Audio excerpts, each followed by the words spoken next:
Қызылорда қаласында тұрғын үй құрылысы қарқын алып, халықты баспанамен қамту көрсеткіші артуда.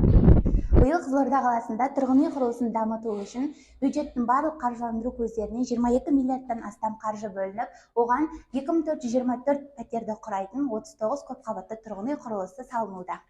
Оның ішінде биыл 1440 пәтерді құрайтын 23 көпқабатты тұрғын үй пайдалануға беру жоспарлануда.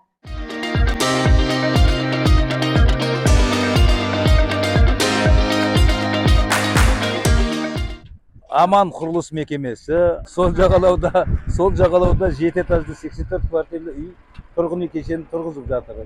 Бұл 84 квартирдің 21 квартира 2 комнаттықта, 63 квартира 3 комнаттық үйлер енді. 3300 общий жаңағы жалпы көлемі 3300 жилой комнат қой, енді жилой помещение дейді. Тұрғын үй құрылысына қандай материалдар пайдаланып жатырсыздар? Тұрғын үй құрылысына енді мынау өзіміздің жергілікті заводтардан железобетон изделие жаңағы железобетон кирпич бәрі өзіміздің жергілікті жаңағы қажетті тұрмыс қажетті заттар ғой. Осы жерден алып жатырмыз бәрі. Цементіміз бар, кірпішіміз бар, железобетон бар, жергілікті мекемелерден алып жатырмыз ғой.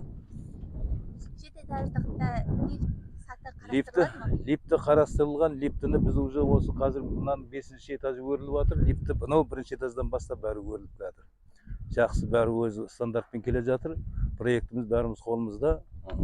Қыста жылы болу үшін қандай Қыста жылы үшін сырты жаңағы утеплениемен жағдатта қапталады да, оның сыртына жаңағы не бар.